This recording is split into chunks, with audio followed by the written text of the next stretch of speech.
that. I'm going to unpause me now. That was just so we could do that. Okay, so hopefully you understand a little bit about a podcast. So what makes a podcast different, for example, than a regular type of audio that you listen to? And the good thing about this is even if you know that this is something that you already know about, that you knew, your students might not know what a podcast is. So this would be a very good video that you would show them, or you can explain to them in the same kind of way what a podcast is. Now, does anybody know what a vodcast is? So a podcast, basically, what you need to remember is that you have to subscribe to a podcast. Now, you will need a free service. You can use a free service like iTunes, or there are also Google Reader, and there's different things like that that you can subscribe to. You don't have to have iTunes. But I haven't really used those, so I'm not really sure how exactly well and how user-friendly. If you know of a site where you subscribe to podcasts and things like that, then go ahead and list that site down. Now, you can do that easily by having this RSS and this button right here that I'm pointing to in the green. It's really important. You have to find that in a page, and that's how you subscribe. You can also do a search through iTunes, and if you do a search through iTunes, you can find a lot of English podcasts. Now, vodcast is a little bit different. David Reed, yes, very good. It's a video podcast. Sometimes they're called video casts. Sometimes they're called, there's some other names for them as well. So the difference between a podcast and a vodcast is a podcast you just listen to, but a vodcast actually has videos. And every time that a student attaches their MP3 player, which is what this girl is holding right here, then it'll automatically update. So that gets us to the kind of tools your students will need. Well, they can have something such as an iPod. They don't have to have an iPod. They can have a regular MP3 player. And one of the great things about MP3 players is they're so cheap today. You could get a bunch of them for really, really inexpensive. In fact, in the U.S. at least, I know, I've gone to the dollar store and I've actually found some MP3 players that work as flash drives as well for only $1. So I know they're very, very, very affordable for your students. But one of the great things is when I started using vodcast and podcasts with my students, they were high school students in Texas. And one of the reasons why I started using it with them is because they all had an MP3 player and they all had an iPod. So it was really one of those great things that they already had the tools for, so all I had to do was just allow them to have them. There are many reasons for using podcasts and vodcasts, and one of the reasons is because language is communication. But one of the things is that with this, it's very portable. It's on the go. Every time that I'm traveling, I wait in line. I go through the S-Bahn, which is the metro station here. Just every time when it's a moment where you just have time sitting down, working, I listen to music, and so do your students. They listen. So this is one of the ways they spend their time, so they can use it to learn whatever language that you're trying to teach them. So it's really easy for them to be able to continuously practice outside of your classroom. And that's one thing that I really love about language, and that I know about language, is that you have to constantly be practicing it. It just can't stay confined to the classroom, because then you really don't ever really use it too much, or you don't get enough input.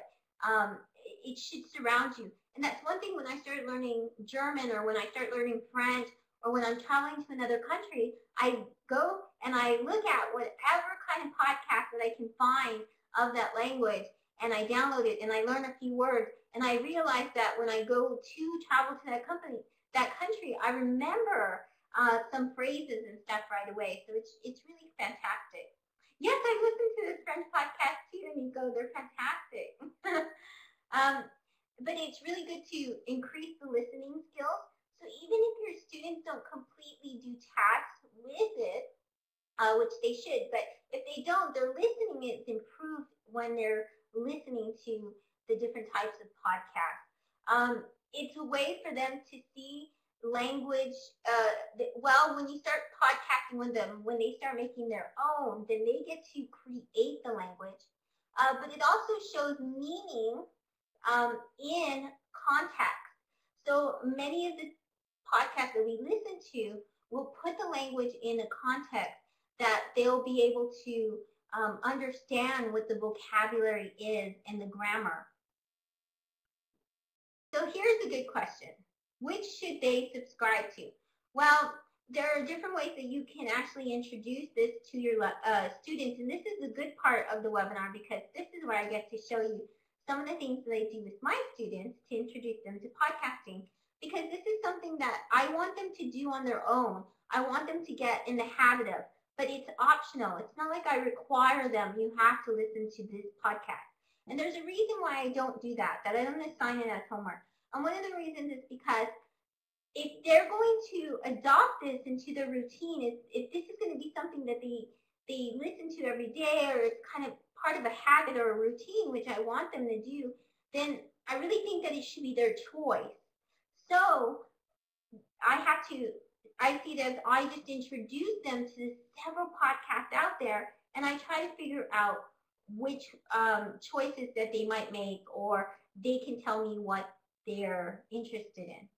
So one of the ways to do that is to get them into pairs, into groups, get a bunch of different podcasts that you think would be really great for them, for your topic, for your subject, just a whole list, and then have them contribute to that list as well, because you'd be really surprised. When I was teaching my English language learners in Texas, they had to take regular English classes. And so one of the things they were learning was Shakespeare.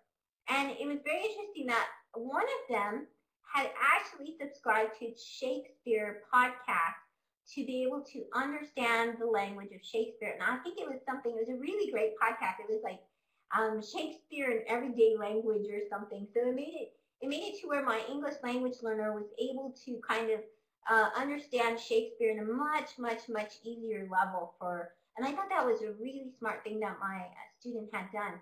But get them into groups or into pairs, and then have them take 2 or 3 out of the list, and then they listen to them, and then they report what it is, what are the good qualities, what it teaches you with the language, and then they report it to the rest of the class. And this way the class can cover the whole spectrum or the whole list of podcasts that I'm going to show you in just a little bit. Have them fill out a questionnaire. Ask them questions. Okay, when you listen to music or when you listen while you study, do you want to listen to stories? Do you prefer to listen to news? Do you prefer to listen to conversations? Do you prefer to have tasks? And so this way you're finding their motivation, and then you're able to say, oh, well, these podcasts would be really good for you. Especially with our advanced English language learners or our intermediate, they can handle something that's not necessarily made for English. One of the best podcasts that there are out there for advanced learners that teaches them about culture that a lot of my advanced English language learners like to listen to in Germany is This American Life. So how many of you are familiar with the podcast This American Life? Down there. Well, it's free, and it tells like short little stories about American life. So some of my students actually, they listen to this on a regular basis, and this was something that they just really enjoyed, that they were already listening to when I was teaching them. Another thing that they might like is soap operas, for example, and I'll show you some podcasts that have to deal with that as well.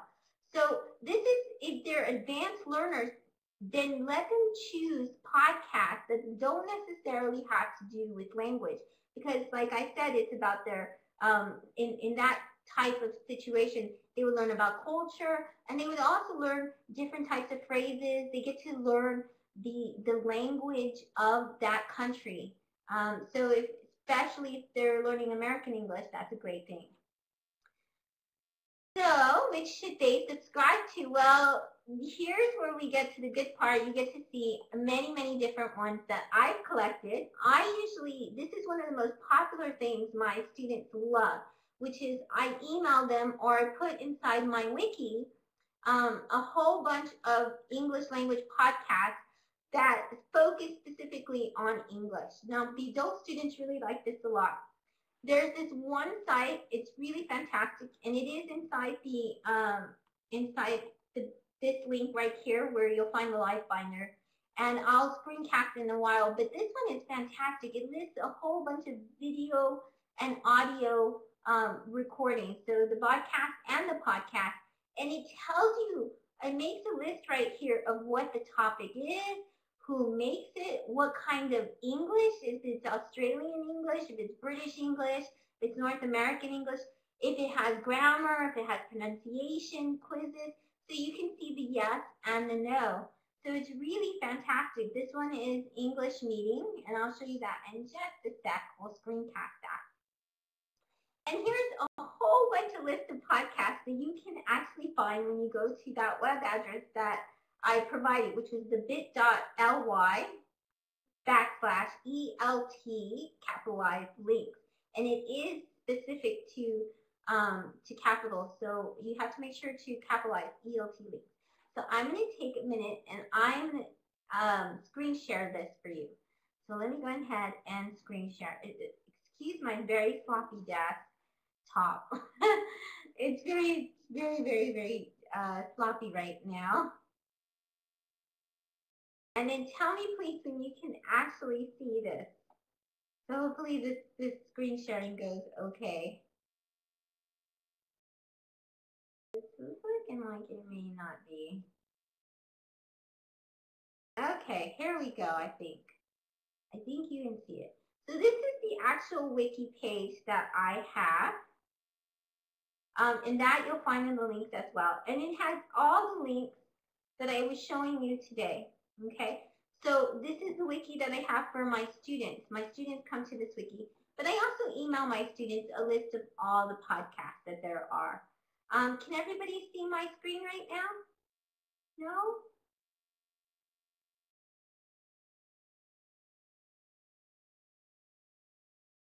I wonder why some can and some can't. Sorry about that. Okay, so this is the English podcast page, and you can find it in the link. So if you go to that link, that should be the first thing. If you can't see this, just go to the link, and that's the first one that you should see pop up. Okay, so we're going to go, the first one is that English resources. So we go there, and you can see right away. Okay, so we have the English resources. And here's what it looks like. It has video, audio, and it shows you the different ones that your students can listen to. And then they just click on it after making the choice, because it says the yes and it says the no. Okay, they have things like Grammar Girl, ESL Pod, ESL Lab. So they have many, many different Better at English. And they tell you the level, so you can know which one's the beginner to advanced. It tells you the North American, or if it is a global type of English, like this one right here. ELO is one of the best ones that I love. They have so many options. So this is where I like to start, because then this way your learners already can focus on their language level and things like that. So you have the video.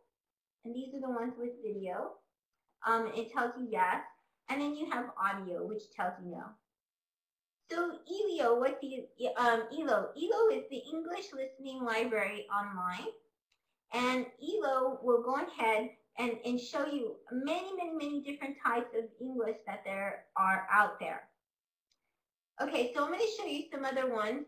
So these are ones that kind of have a whole bunch of different types of podcasts. There's ones at the bottom as well, so you can do the, let's see.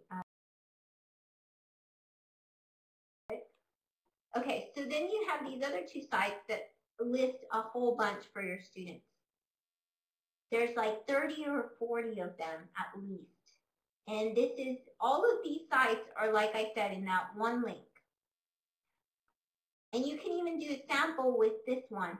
With the A for ESL, you can actually see the topics, you can take a look at them, and you can easily subscribe to them and things like that. Okay, so that's where I like to start, with a big list of different types of options for the students. But then after that, I show them why each is different, because I really think it's important that they're able to tell the differences, like what kind of choices that they have. And so, for example, we can go over here to the Potato Pals one, and I'm pretty sure this is Patrick Jackson's, who is PatJack26 on Twitter. And one of the great things about Patrick Jackson, he does the Potato Pals for kids, but his podcast, which he doesn't update very often, is full of some great stuff. So one of the things you can do with his podcast is he often has questions, he has text, and this is about everyday life. He blogs about it, he has YouTube videos, and he just talks about him and his life when he was teaching, I believe it was in Japan maybe. But he just did this with his students, and it's up there. It's really fantastic. Your students will have to go back and listen to the episodes, so they get all the episodes downloaded, and then they can just look for themselves. But like, for example, this is one that children can use too. We'll listen to this one. You just click play. Hopefully you can hear this okay. He does it on Podomatic, which we'll talk about in the next one.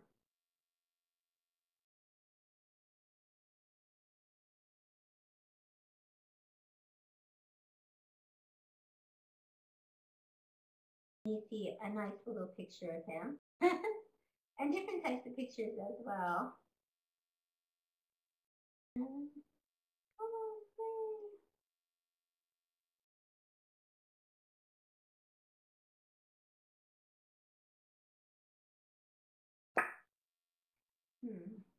Okay, well, for some reason my... Hello and welcome to episode 16 of The Pig's Ear. Happy New Year 2007. I'm having a nice time now because I'm on holiday. I'm spending a lot of time with the kids. Amy, my daughter, who's 7, and Kai, my son, who's 3.5.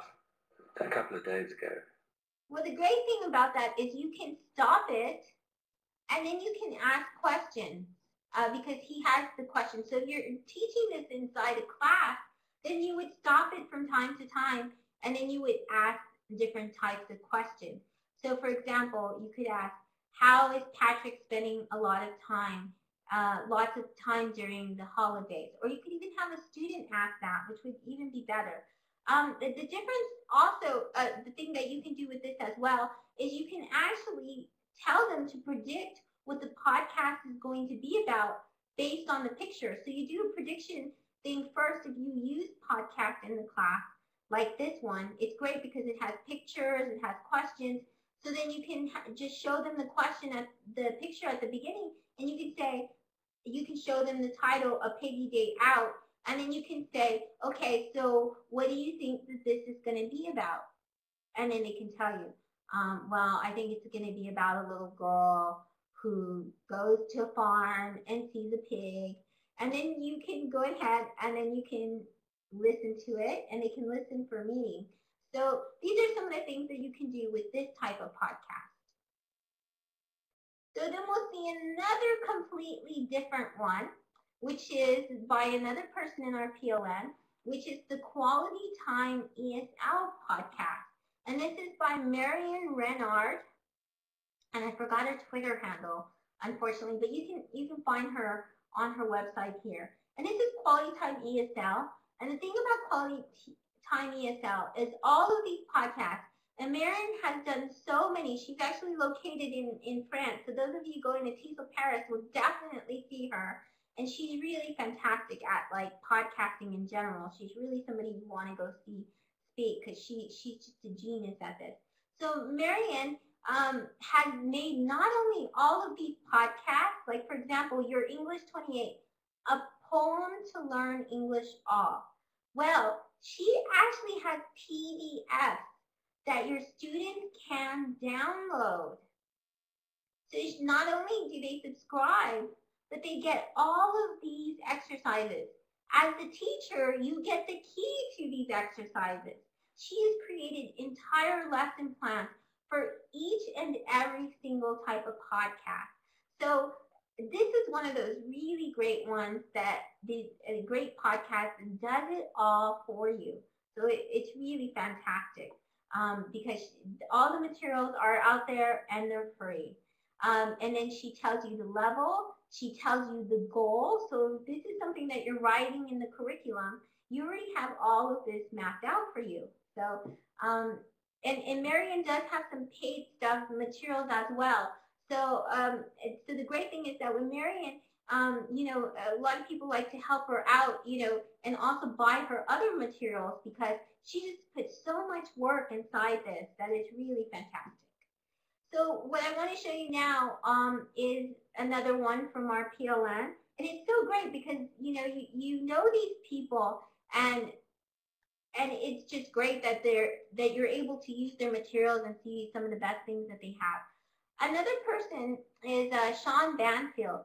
And Sean Banfield does the Breaking News English, so you may have heard of him. But not only does that, he does business English, he does listening. And one of the great things that Sean has done for me when I've asked him to is Sean makes an RSS feed so that way it could be like the podcast where they subscribe. And now he's kind of, this was like a year ago, but now you can go to the actual button on the top and you can see that also you'll be able to subscribe to these as well. So just ask Sean for that and he can make a whole where you can subscribe, your students can subscribe. And Sean, if you haven't seen Breaking News English or you're not familiar with this, he does the same thing where he gives you warm-ups, he gives you an entire lesson plan for free, and this all has to do with the news. So this one is really great as well because it has all the lessons for you. You don't have to do anything with it. Okay. So before we go, I want to just show you some vodcasts, okay? So there's different ways you can go and find vodcasts. You can either subscribe, and one of the great places to find a vodcast is this site. It's called videopodcast.tv, and that will also be in the link. I don't think I put it yet. But on this site, you can find several different vodcasts. The ones specifically for English are Video Vocab, and then there's another one called, okay, so wait, that was the wrong one. Okay, so this is Video Vocab, and Video Vocab, it'll show you right here how you can subscribe. It tells you where the website is.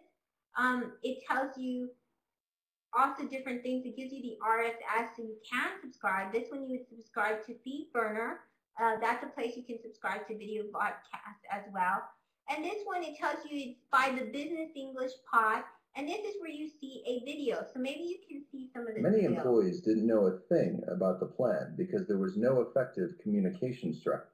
So it teaches you the vocabulary. In this case, it's communication strategy, and then it uses it in a sentence for you.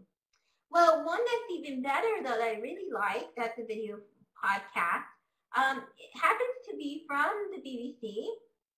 Oh, let's see. That's the wrong one.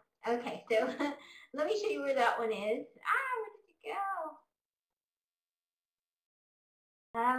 And this one from the BBC is really good. It's called The Flatmates. So let me go ahead and Google that really quick. But it's on YouTube. And this is a whole entire soap opera, actually, from the BBC Learn English, and it's really fantastic. So this is one of the episodes. It looks like a cartoon. It's free. And I'll show you how you can get that. Flatmate.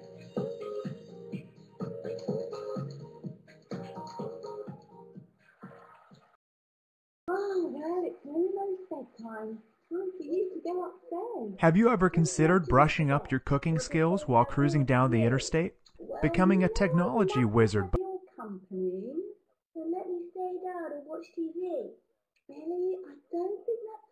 idea. Okay, so you can see that they show you the words. It's a whole entire storyline, and it's made like a soap opera. So if you actually go to the site, and I'll show you the site, you actually have activities and questions and things surrounding this. So the Flatmates is a really good type of podcast. You have quizzes, you have games, you have teaching materials, and all of this is for free. So it's fantastic, and it's very motivational because it's an actual storyline that your language learners actually get to take part in and see. So this one's a really, really good one by the BBC. So I'm going to go ahead and turn these off, and then I'm going to show you how your English language learners, your students, are able to subscribe to these and get them actually on the computer. Let me turn this one off first. See, my very messy desktop here. Sorry about that. Okay, so I'm going to go ahead and go back to the document. Have you ever considered brushing up your cooking skills while cruising down the interstate? Becoming a technology... Okay, wrong one. Sorry. Let's see, where were we?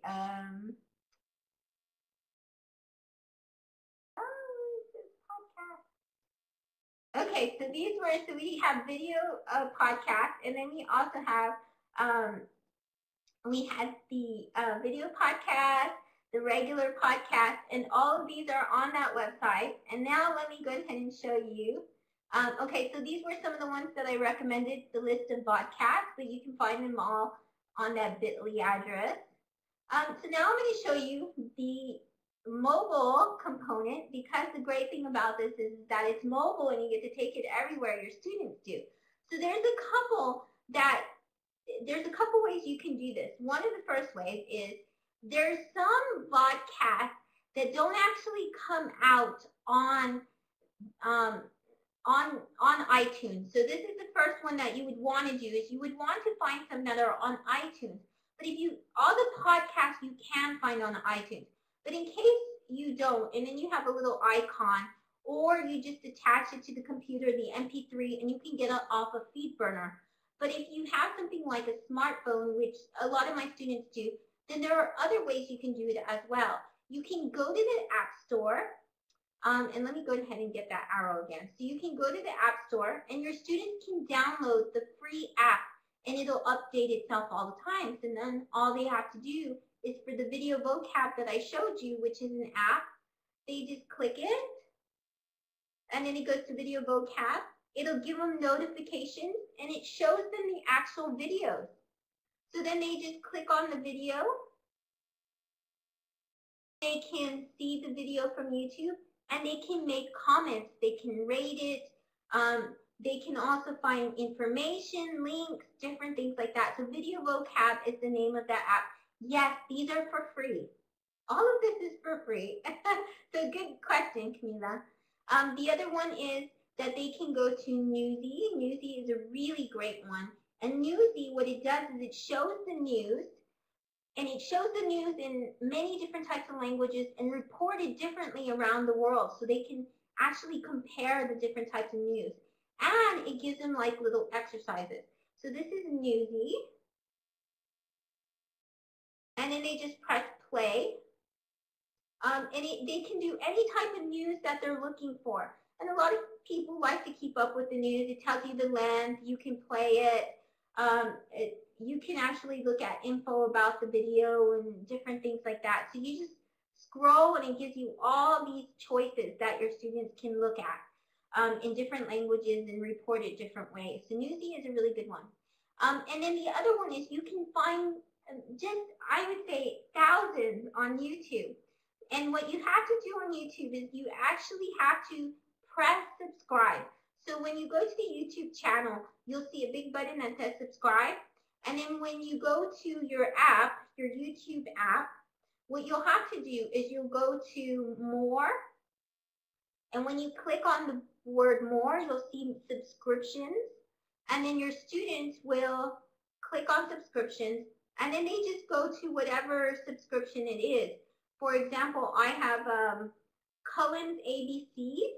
It's a really great one for young learners. It's a podcast for young learners.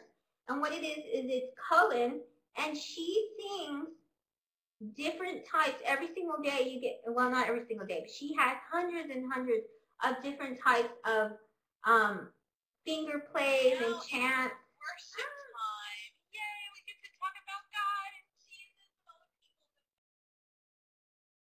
Okay. So, and then she uses little puppets and things like that so the kids can play along and things like that. So these are some of the things that the different ones that they have. Now you might know some more apps or other types of resources, and I would like you to share them. But hopefully you learned a lot today. If you go to this address once again, okay, so here we go. This bit.ly address, you can find all the resources in one location, and you can actually see the websites themselves, a preview of the website. When you go there, just click on the tab that says podcast, and you'll be able to see the ones for this webinar and all the past webinars. So thank you all so much for coming today and listening. Now I want to hear from you. So if you have any questions or if you have any ways that you... Hello?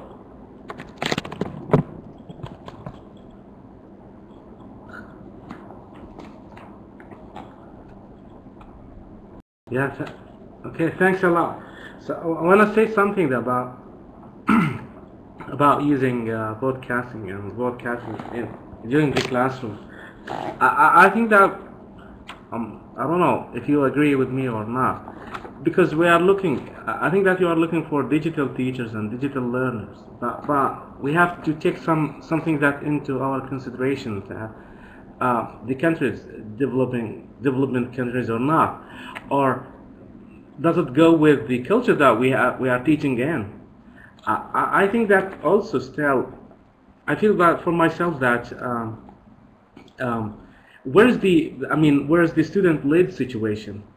Is it still? I think that it is still teachers, led situation. Teachers still the dominator of everything because, as you told me that you have to do everything, and I don't know. And also, I want to say something about the questionnaires. I like the idea of questionnaires really because I tried to do it from at the beginning of the semester because really during this, handing in the questionnaires or surveys to the students, you have to get to them close to them. You have to get to know to them very very very close. Also, you have maybe you are asking them about their favorite topics, favorite singers, favorite stars. So really, by this you get your students get involved in everything that you wanna plan to do it during this semester.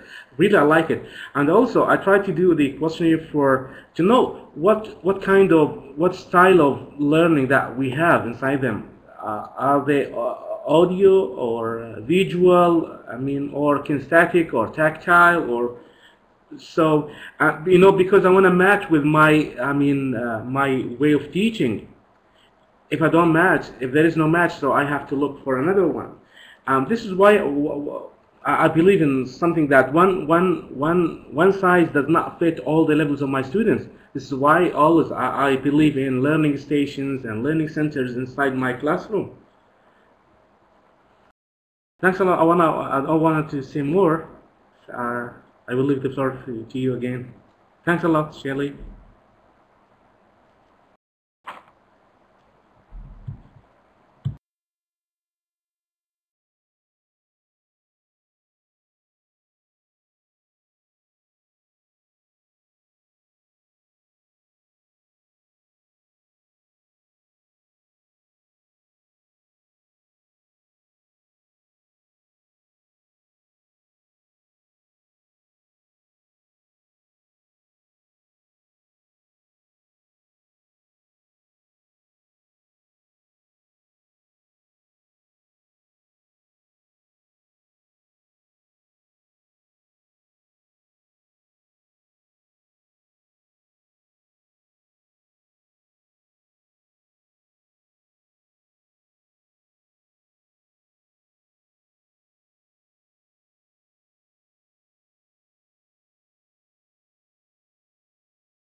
Well, thank you for your input. I'd really like to see your class because I'd love to see the learning stations and stuff. I'm actually mapping out different classroom environments right now for the book that I'm writing. And so that's really interesting. I think that I forgot to mention that is that one of the ways that I have my students download these podcasts because like you said, it's very technology oriented. So the high tech would be the video podcast, and if they have their smartphones.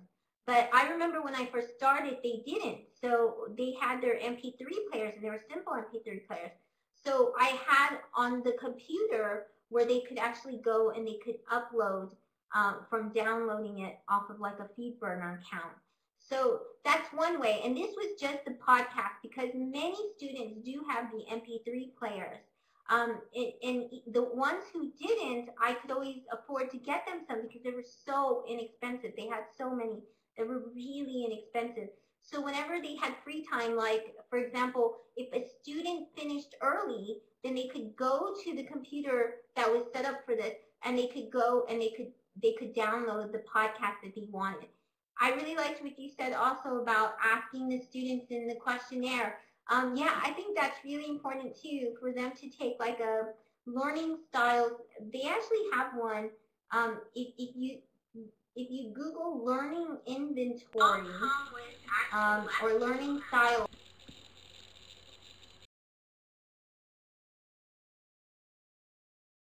Hello. Hi everyone. I'm just saying hi. You kind of put me on the spot here. I was trying to do a bit of work and just have this on in the background and enjoy the show. I didn't expect to be actually talking. But hi everyone. I'm just going to put up a link to something I did with my junior high school kids. Now I'm not going to talk about potatoes. Some videos I made years ago. Which were a lot of fun to make, and it was a great it was good fun. It took a lot of work to put them together, but I'm just going to put the link up, and then I'm going to go back to my manuscript here and lurk away. So Patrick, do you buddy bye bye. Your have an autograph? Oh, the pigs! Oh no, that's ancient history. Oh no. No one ever goes there anymore. That was very long time ago. Oh dear. Okay. There's all sorts of nonsense in there. Yeah, that's for sure. But yeah, I hope maybe there's one or two good ones. There's a funny story about some goats, and when I broke some of my students' bones, yeah. There was an occasion where one kid broke his foot and another kid broke his arm in one of my drama activity lessons, which was really good. Yeah. Okay, everyone. Bye.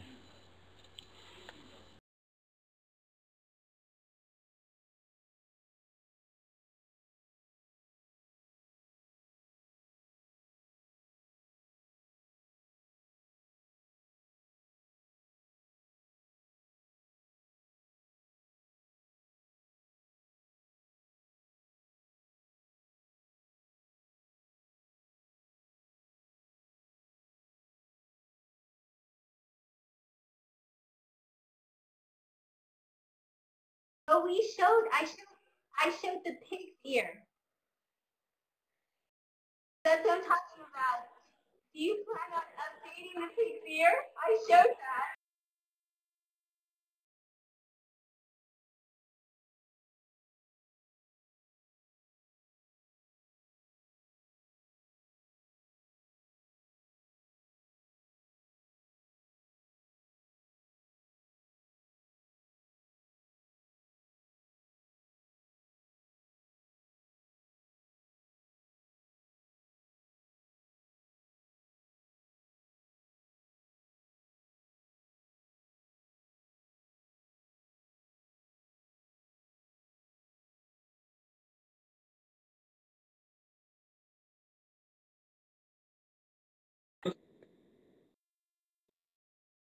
Bye, thank you. Okay, so you must have come in later because that's what I was putting you in the spot for because we were showing your pig's ear radio and how we could use that for lessons since you have these questions which are really, really fantastic. And since you have these really great stories, and then you also have the picture. So they work really well in the lesson for making predictions and things like that.